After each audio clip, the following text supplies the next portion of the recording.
Greetings, dear ones. I'm Kryon of Magnetic Service. And I've never left this place. I have never left you. The attribute of God, of that which you would call the family, is multi-places, multi-times.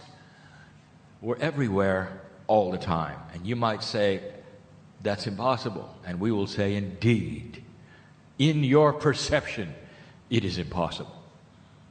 But the love of God is like a soup that you walk in. And as soon as you acknowledge the soup, you understand that no matter where you are, whether you are in the closet or on stage, the soup remains the same. And that is to say, there's always that around you which loves you, which protects you, because you push light, and there is no dark thing that can invade that which the lighthouse produces. I would like to review a little bit about what was stated last night.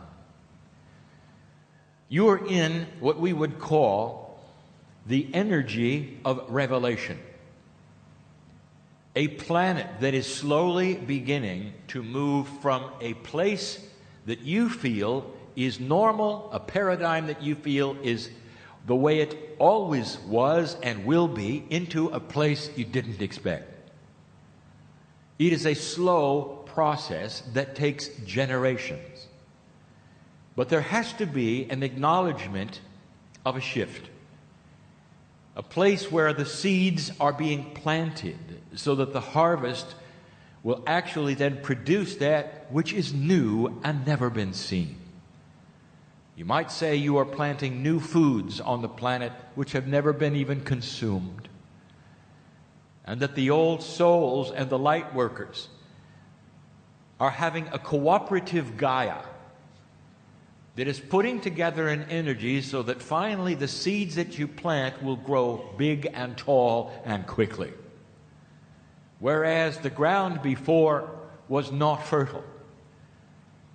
Whereas the seeds planted before would shrivel up for another day, not be seen for their majesty, for their divinity, or for a change on earth. And that is the shift. Put in these metaphoric terms, we tell you that the earth is moving into a new paradigm. Last night we spoke of the concept of graduation. That when you reach the top level of class, you do not remain there. The teacher does not then continue to give you the same instructions all your life.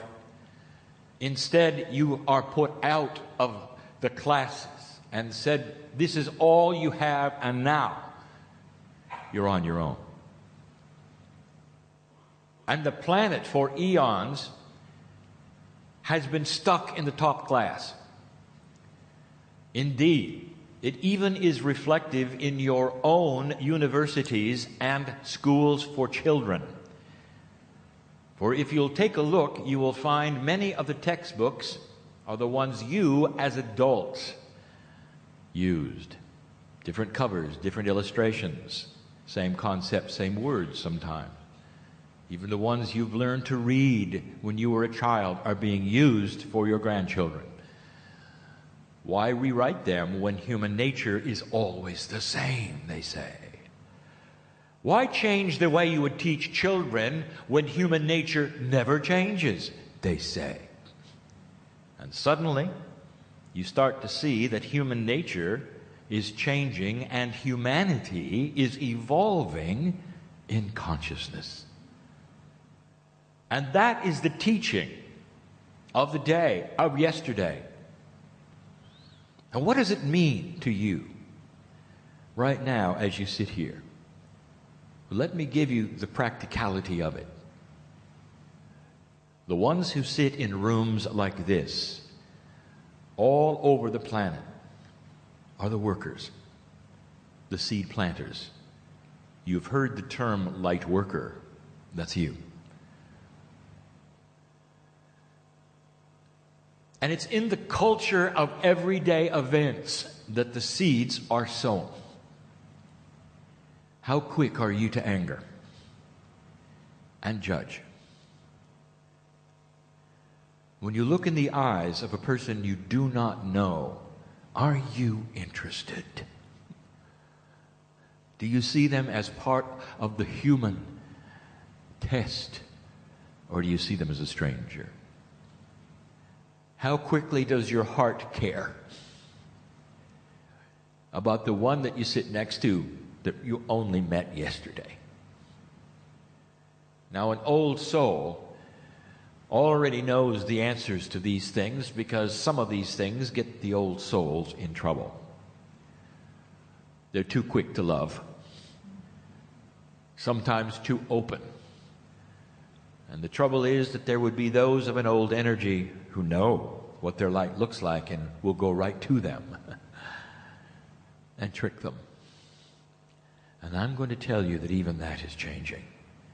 The integrity of the light you have and the light that you carry is now being postured to sow seeds. And in the process, you're going to know what people are thinking around you if they're not thinking integrity thoughts.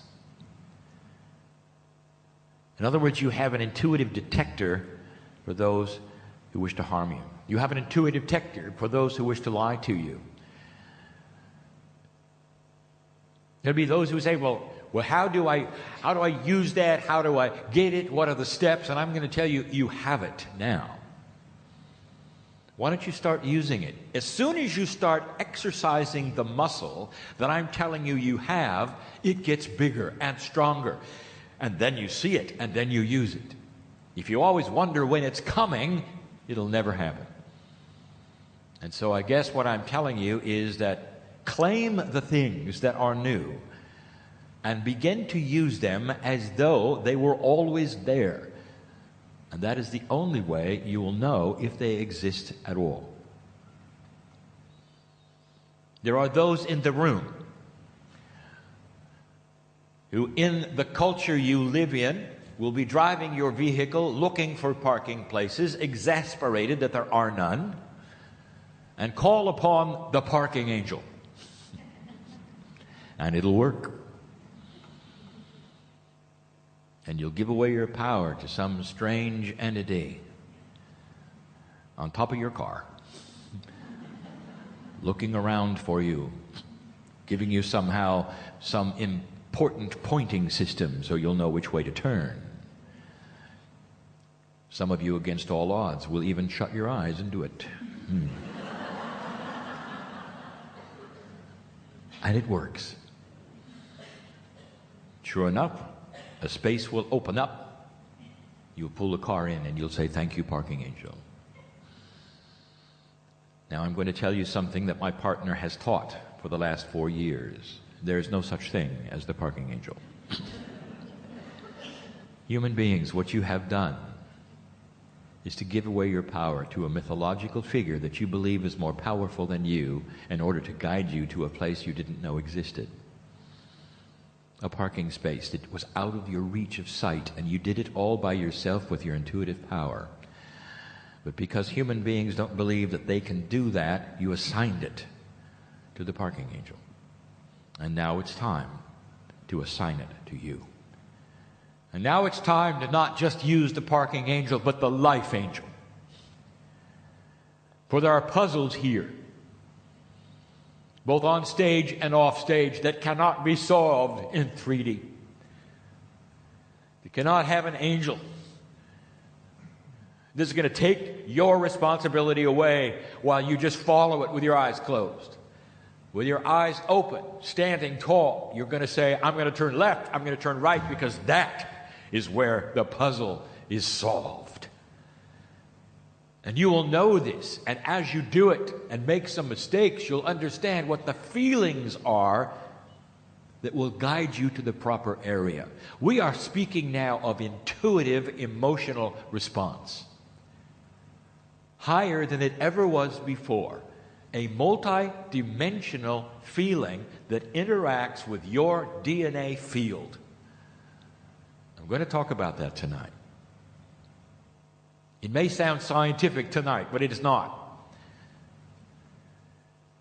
It's about what the system is around you that allows you to do what I'm speaking of now. To walk from this place knowing that you can affect that which is around you because you can sense things, the potentials of what might happen. It gives you an edge to solve problems around you that others may feel they cannot because they're not able, and you are. When you start hooking into a multidimensional energy, you hook into the potentials of humanity, of family, even of the parking lot. And that is why it works.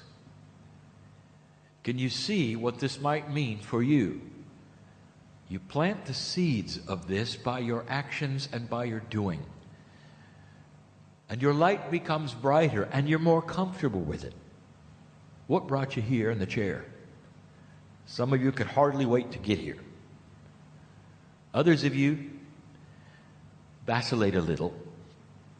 And some of you, last moment, and a switch was thrown and you said, I'm going.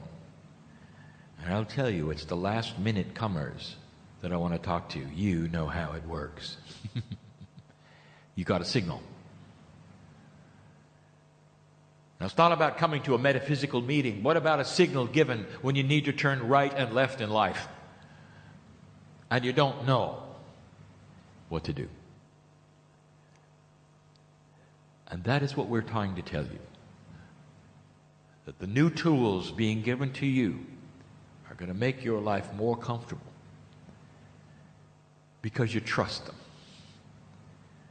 And all that is being said on this stage by all of those who are saying it are speaking about the same thing.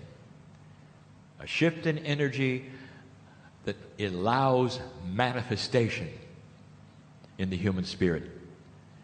And you're going to see it personally. You're going to see it in cultures. You're even going to see it in government. There'll come a day when you look back on the way your society works right now as a human being on earth, and you're going to say, that's barbaric. Because it doesn't suit you anymore. There'll be a softness, a respect, integrity, even in politics. That will be the day, you say. And when it starts to occur, I want you to remember this meeting. And you'll say, he's right. I never thought it would take place. We're starting to see shift. And it won't be because everyone suddenly is a light worker. It'll be because you planted the seeds and showed the way. And your children saw it, and their children saw it. And eventually the earth starts to shift because Gaia is fertile for you. Tonight, we speak about your DNA yet again in personal ways, giving you some information that is both technical and spiritual. All empowering, all about the shift before you for light workers all. And there's only one reason Kryon exists. I walked into my partner's life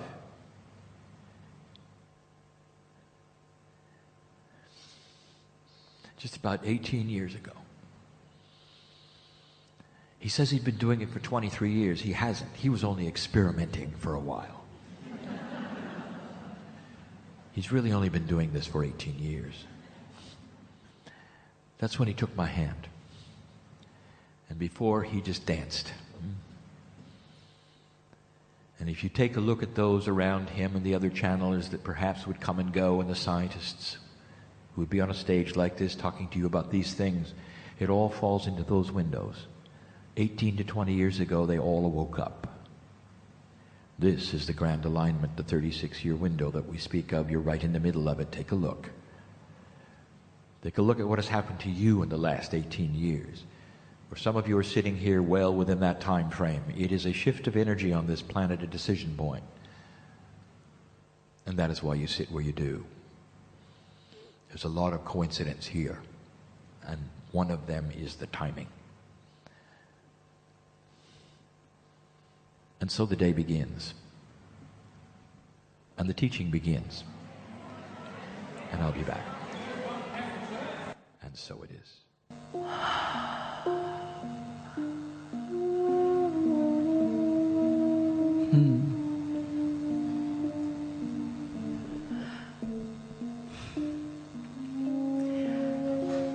From the wisdom of the feminine divine, in honor of the wisdom of the masculine divine. The merging of what has been two energies coming into union. For the wisdom of the feminine divine and the wisdom of the masculine divine is within each one of you. And we have come upon a time to birth ourselves anew. And so, from the feminine divine, we ask you to go deep within your hearts to a new resonance that is part of your being. It is time to birth this part of your being. Are you ready?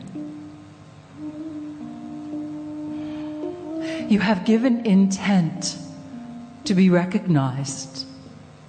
You have given intent to know more of your self-worth. And so as you reach deep within your heart,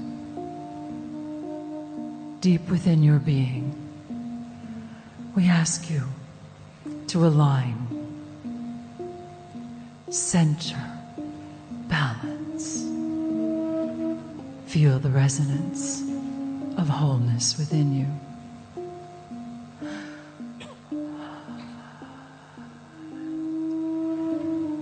And the wisdom of the feminine divine and the wisdom of the masculine divine unite.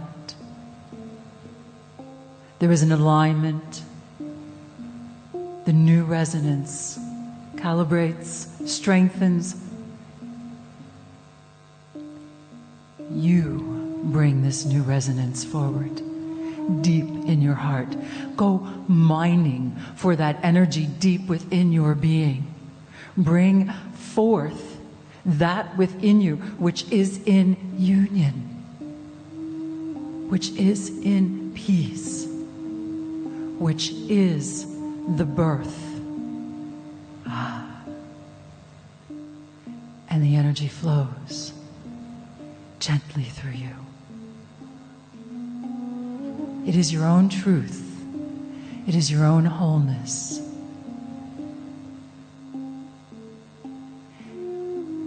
If you could see yourself as I see you in this moment, there is a gossamer energy that you are bringing forth. It is a foundational structure of your own being in alignment. The recognition must begin with yourself. The energy of self-worth, it must begin within you. And as you recognize yourself, you will recognize others. And they recognize you, and you recognize others, and it continues again and again. And this part of your being that you bring forth, from this moment on, you feel the energy of your feet, the gentle energy moving through the feet. For the calibration is according to your wisdom. The birth is this beautiful light that says, I am a new human. I am willing to evolve. I am a new expression of the I am.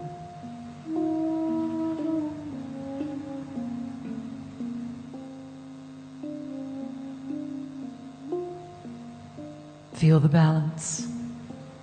Feel the strength within the feet.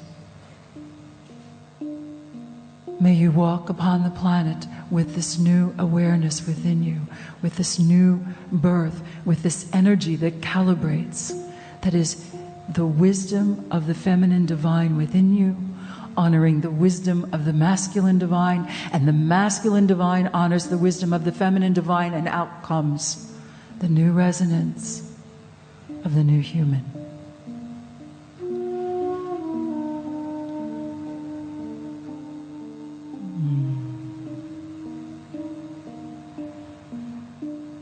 Give yourself permission to be.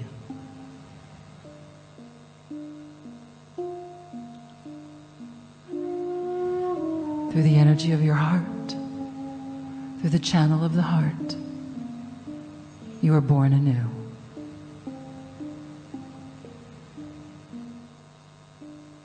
Another deep breath.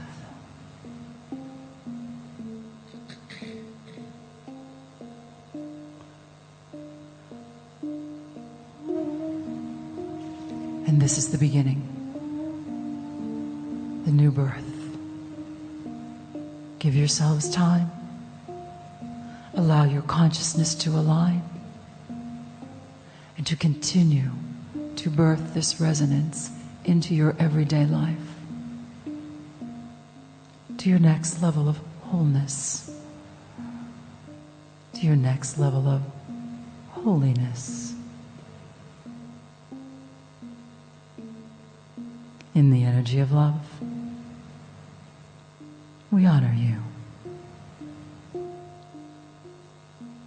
Together let us affirm, and so I am, and so I am.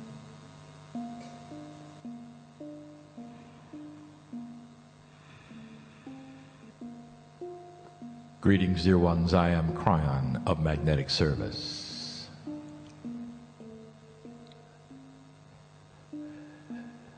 The family before me is known. And I will say it yet again, that there is no mystery who sits here, who may be listening, eventually perhaps who may be reading. It comes together in a timeless state, which is not the reality that you share at this moment. It's the reality that I have of a timeless place in a quantum state filled with the potentials of those I know who will hear and read this message.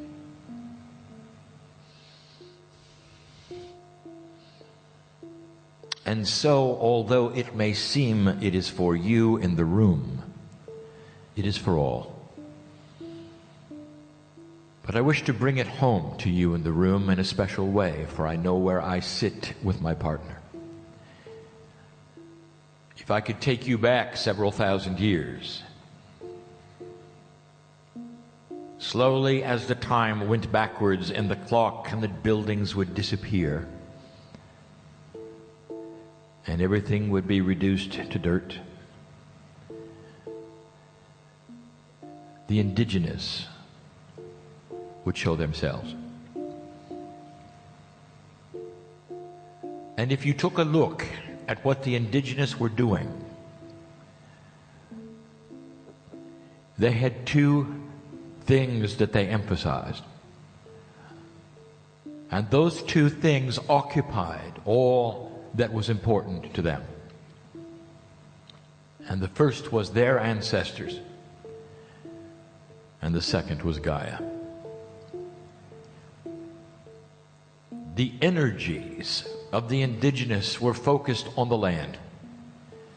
Not just a land that would give them water or food, but the actual energy of the dirt of the earth. And you know of what I speak if you have studied their lives. And it is no different from the indigenous all over the world, for this was intuitive. The Gaia, that is the energy of what you would call the Mother Earth, was allied with humanity. In a society that was not near as complex as yours, The overwhelming energies were those of the alliance with the earth and with those who had gone before. And I tell you this because the object of the lesson this day is how that alliance is still alive. And you may not see it as they did, but the alliance is still there. And it's there in ways that are mysterious to you, and I'm going to help clear them, why they exist, and how it works.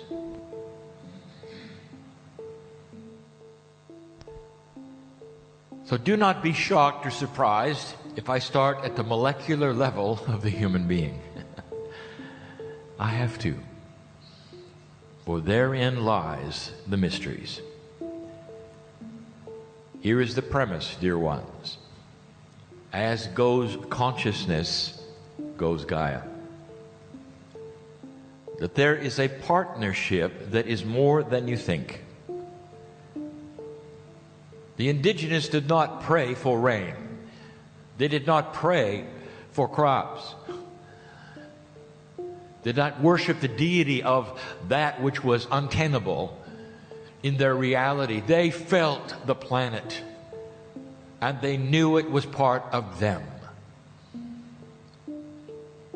Now you're missing that today, but it's still alive. It still works that way. Let us speak of DNA yet again.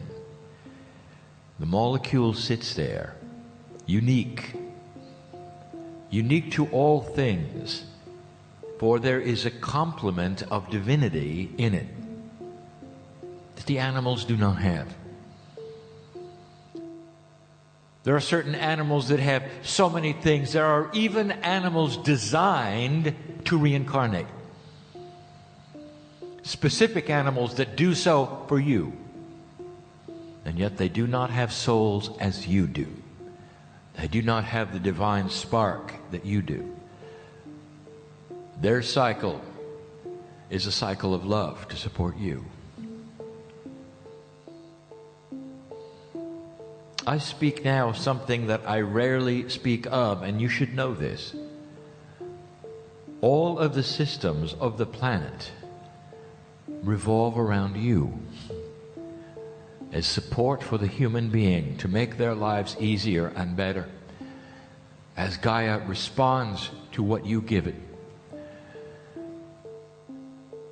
If you love an animal, you probably are aware the animal's life is short. And I will tell you as I sit here on this stage, if you believe this, if you believe that the channeling is real, then believe this. Those animals that you fall in love with come back to you. The very soul continues the love affair. And if you want to, it is there for you, and that is support, compassion of a system that honors that divinity inside a human. Did you know that? In your DNA is a quantum attribute that we have discussed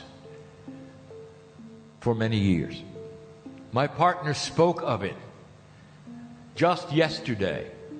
Science is starting to see it.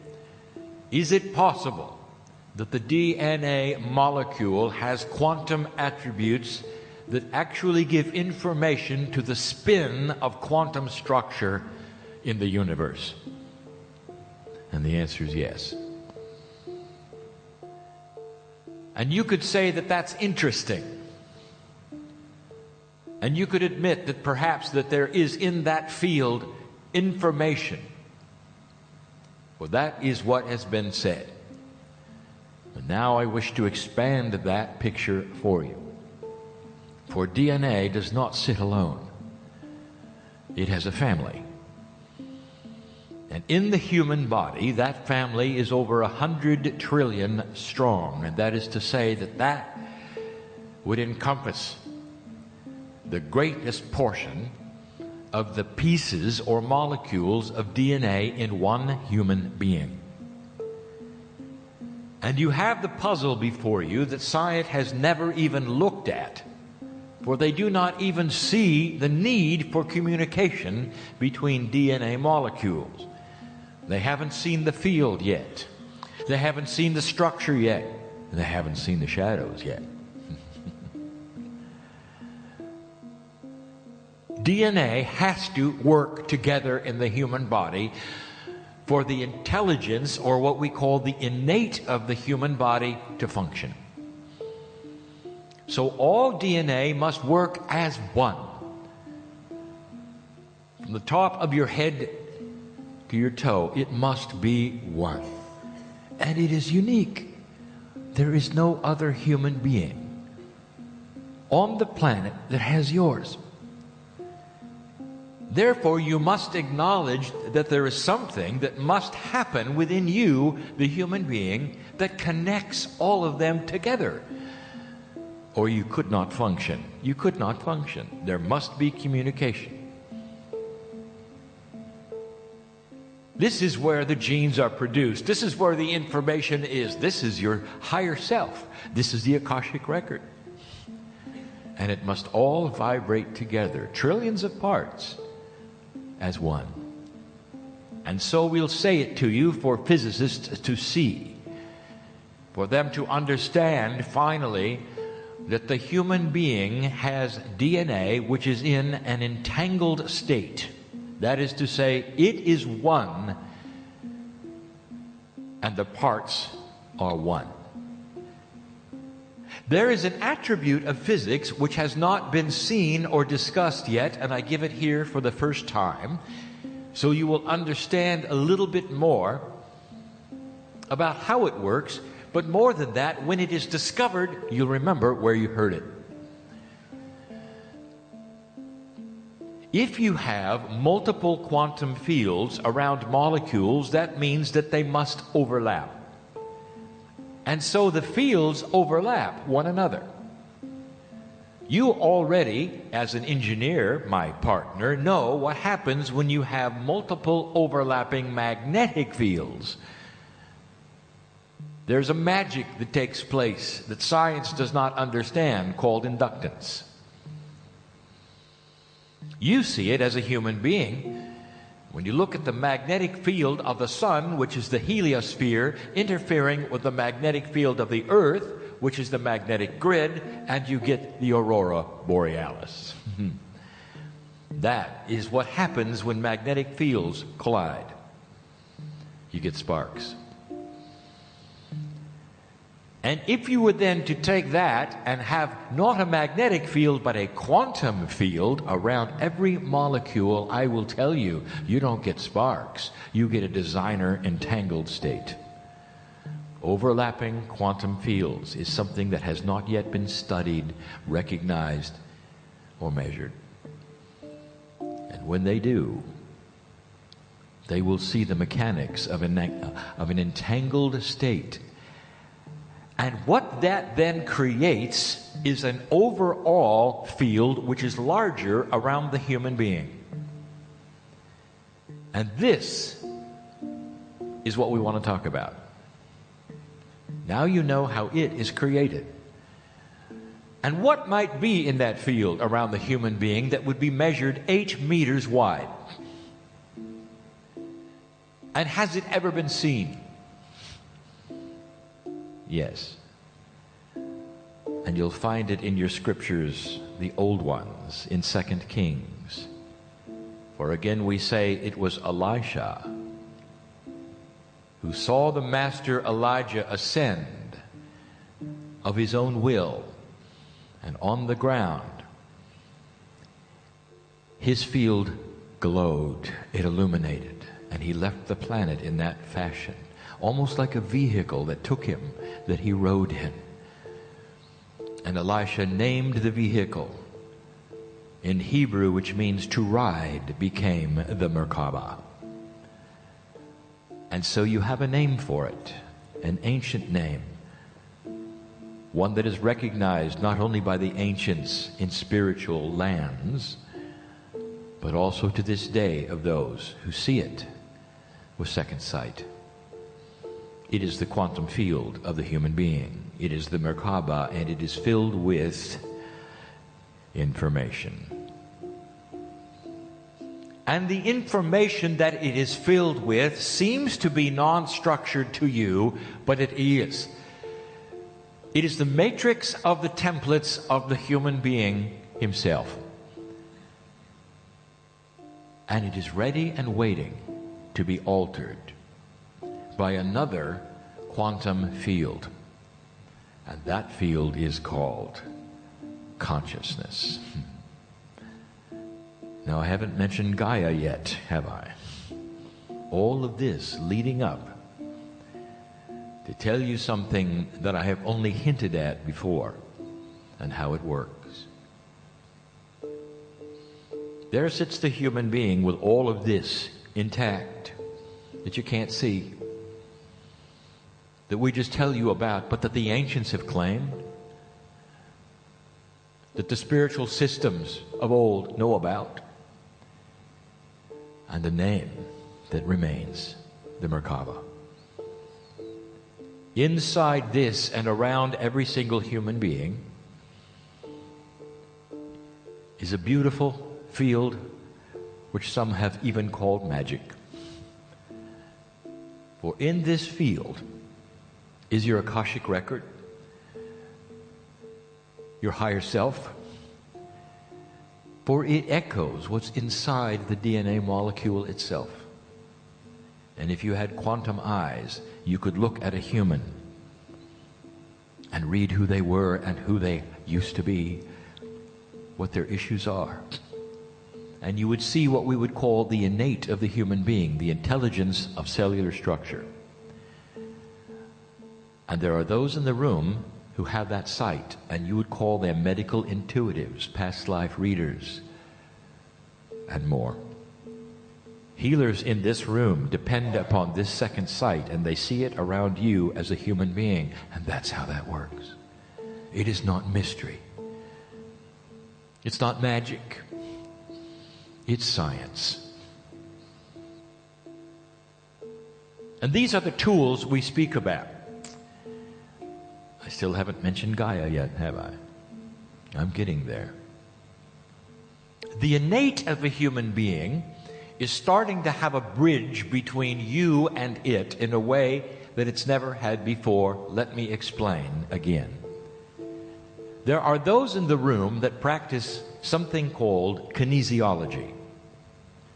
Now, kinesiology is a way to contact innate. The human being, as smart as you are, sitting in the chair, listening right now, still is not smart enough to know what's going on in your own body. And we have said it before. It's a mystery, isn't it? You can have a disease growing in your body right now, and you're just smiling, having no idea, until it hurts. Isn't that odd? Innate knows it. You might have to use the muscle testing in order to find out what you're allergic to or what is going on, yes or no. Isn't it interesting that you have to go through that process, human being, to discover what is happening in your own body? So you might say to yourself, you imagine or perceive maybe something is missing. And you'd be right. There should be a bridge between all that information that is quantum, that is there to be read, and your consciousness. And you'd be right. And so the first thing I'm going to tell you that is changing in the new energy is the enhancement of the bridge to the innate. And I sit next to someone, through my partner, who has a process that crosses the bridge. New tools, not gifts, tools that you may have to pick up, know about, learn, see the structure of the 3D around them so that you can literally read your own magnetic and quantum fields. I said magnetic because it's there too. It has been acknowledged that DNA also has a small magnetic field. It has to, because magnetics is part of quantumness. There'll come a day when all of that will be far clearer, especially to those physicists who are trying to create the process of entanglement. It will always have a magnetic complement, always. I haven't mentioned Gaia yet, have I? And here's where it gets good. Gaia cooperates with humanity. Gaia is always measuring, as a group, humanity. When there are only a few human beings on the planet, and when they were in touch with Gaia, Gaia responded, and so did your DNA, in how well it worked. DNA is designed for very long life in the human body. DNA is designed for self-healing. DNA is designed so that the bridge between you and innate is always there.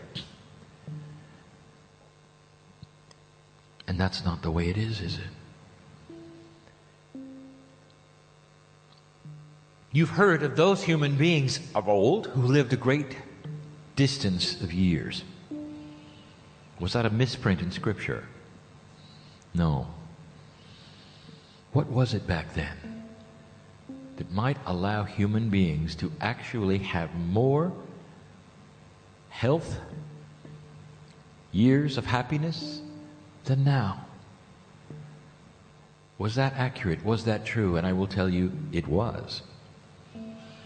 And here's why. For DNA and Gaia are so allied, the field around you and others, so allied with Gaia that you cooperate and shift according to one another. It's what the ancients knew. It is why they were one with the planet. And it's something that you are going to start discovering as well. Gaia takes its cue of the energy to create on the planet from the human consciousness, and we have told you that for 22 years. And it goes the other way. For your DNA as a whole responds to something which is called the crystalline grid of the planet, and that is to say the energy of humanity. We've given you teachings about the crystalline grid before, but you might say it creates a shell around the earth that is not seen, that holds all of the energies of anyone who has ever lived on the planet. And when you are born, at your first breath, the quantum field of your humanness looks at the crystalline grid and adjusts its efficiency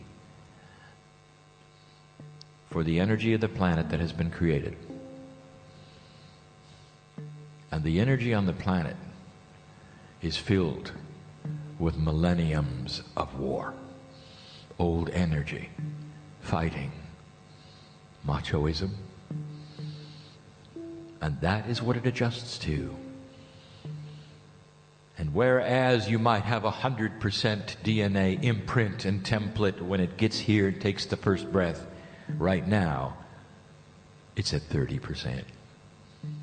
And that, dear one, is what is changing. For the DNA is now starting to operate at a higher efficiency because there's a consciousness shift going on, and you're seeing it first, of course, with the ones who are being born. At their first breath, they're at 35.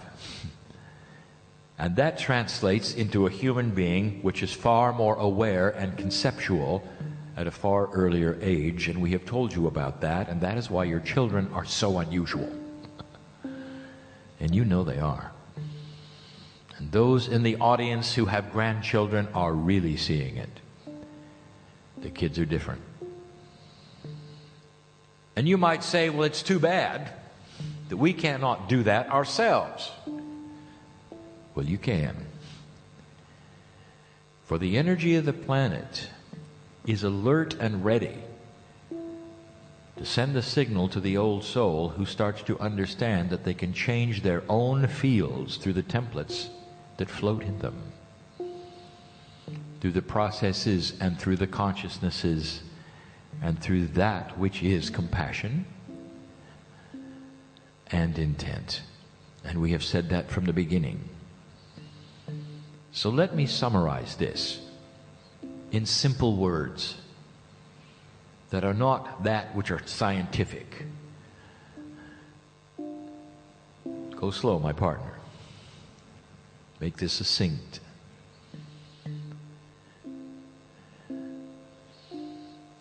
Your DNA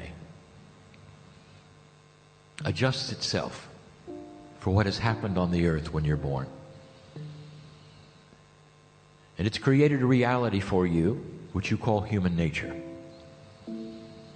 The earth changes, the crystalline grid is moving, the veil is lifting, and your DNA is starting to respond. It responds first in your children, and they come in with a different concept than you did, with a higher reactive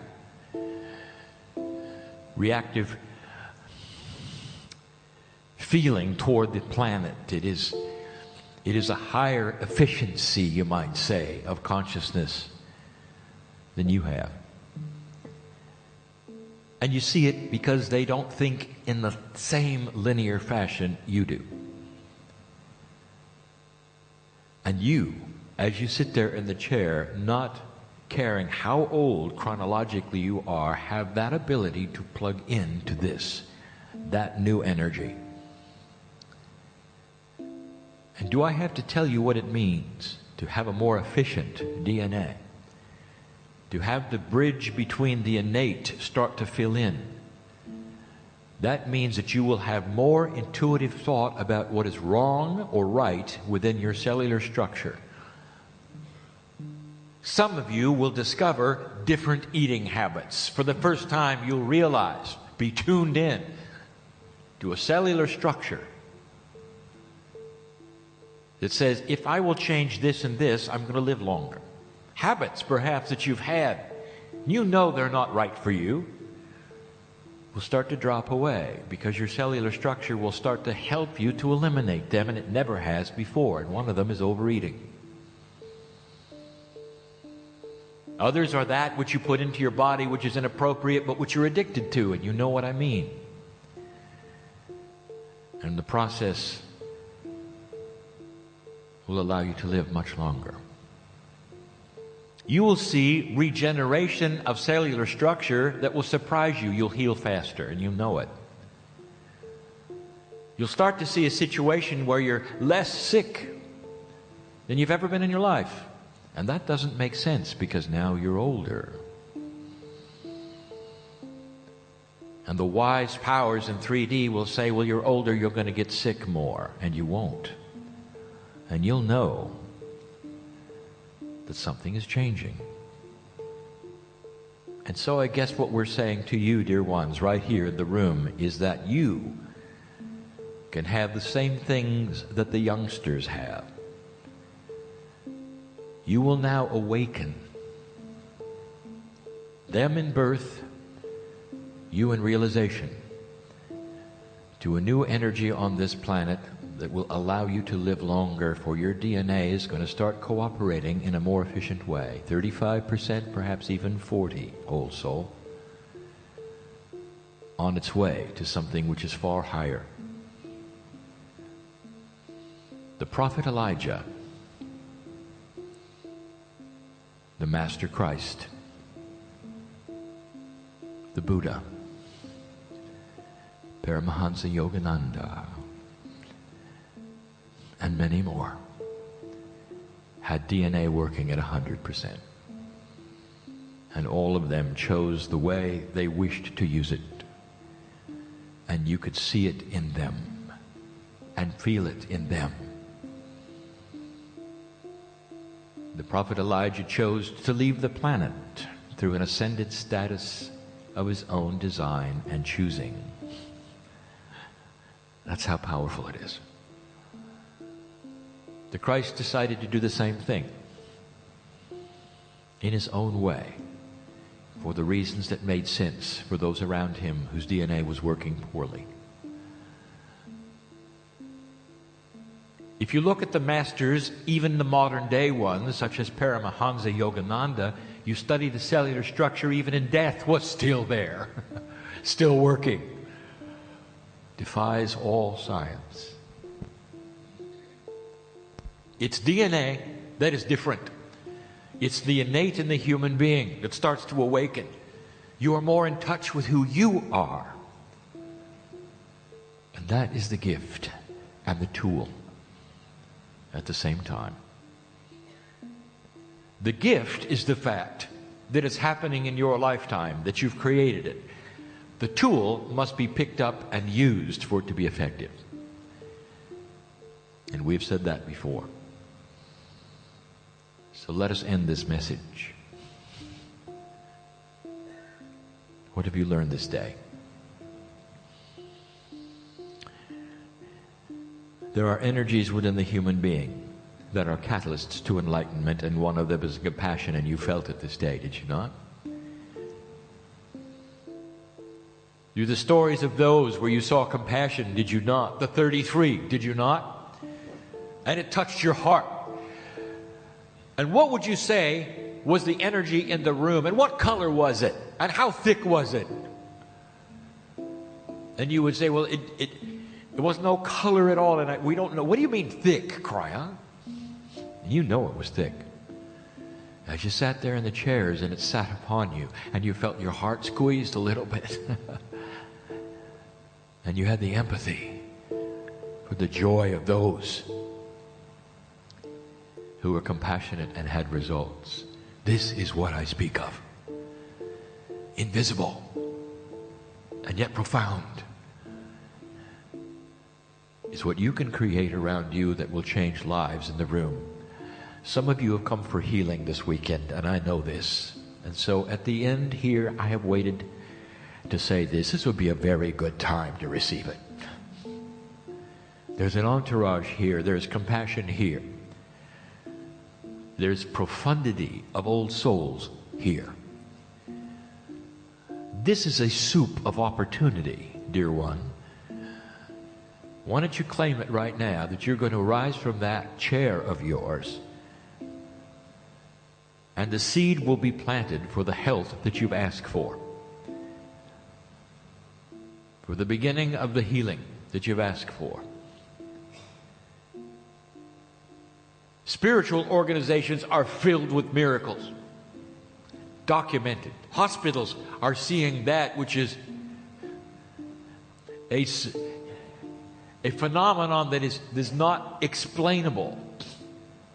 Spontaneous remission. Suddenly the cellular structure does something which science cannot even believe. They snap into 100% for a moment and clean the body of disease. It's here. You've seen it. You just don't know what it is. So why don't you do it right now? Can you imagine it? And then you can have it. Can you see yourself pure? You were and have been. It serves the earth, dear human being, for you to live longer than you think you're going to live. We need your light.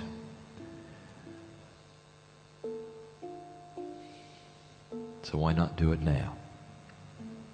In this moment, if you've come for healing,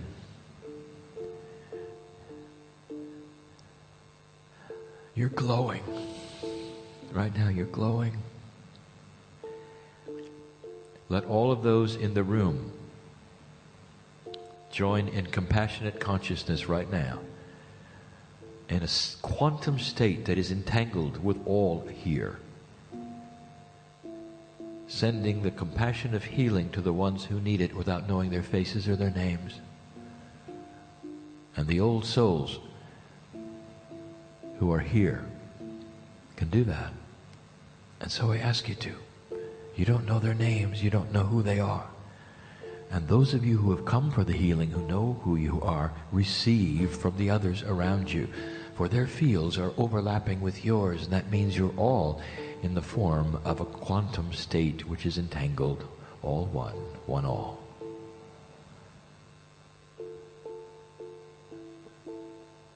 It's beautiful. Someday you'll see what the ceremony of human beings together can do when you all walk out pure. When you can go to a meeting for half a day and come out younger than you went in. And you'll start to see all of what I have said today is accurate and true against all logic, but well within the purview of the love of God. We leave this place, and yet we don't.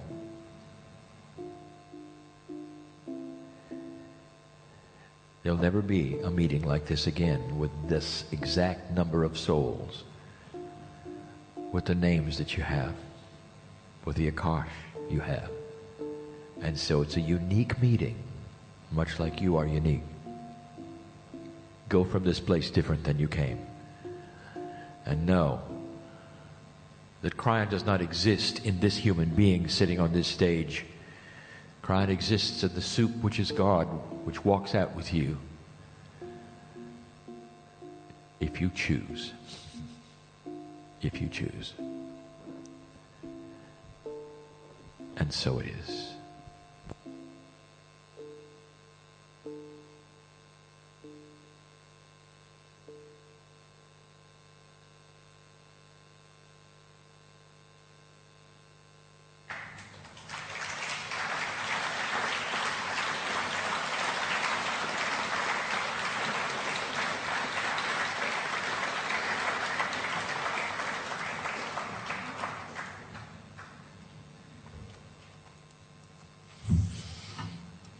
Thank you, everybody.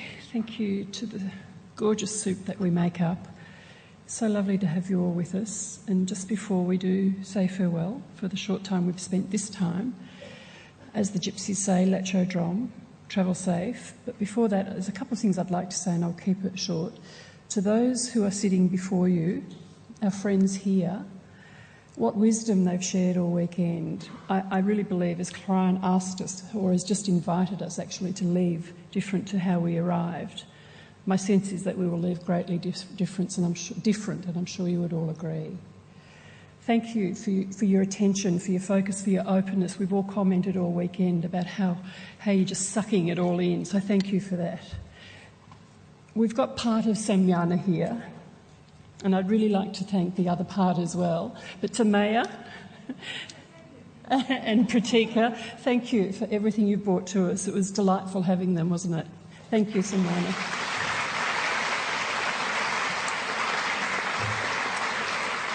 To Jorge Bianchi, thank you.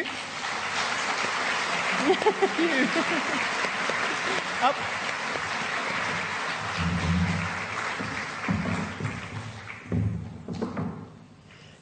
To Peggy Phoenix Dobro. Also, very, very quietly, right down in the far corner, is Peggy's silent partner, Stephen. Thank you, Stephen, for everything you've brought to this weekend. And to her team of EMFers up the front, thank you as well. To Lee Carroll, thank you for coming back to Australia. And I think I can safely say to the one who brings us all together, Kryon, thank you. Just one more little tiny announcement. I know I've given them all weekend. I would like to say...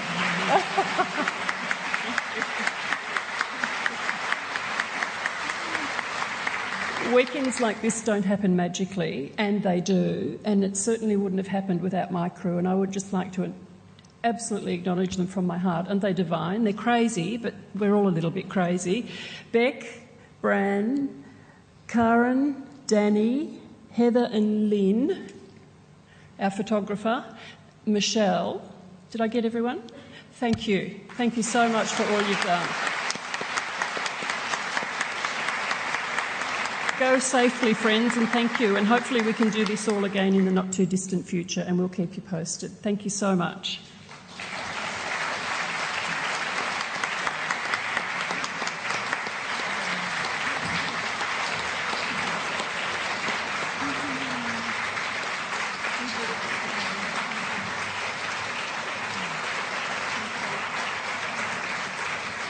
For those who are coming to Jorge's event tonight, literally across the road, we'll be there if you could just come around 6:15, we're starting at 6:30. So you've got, 45 minutes to grab a cup of coffee and a sandwich if you'd like to. So in Latrobe Street at the State Library. Thanks, folks.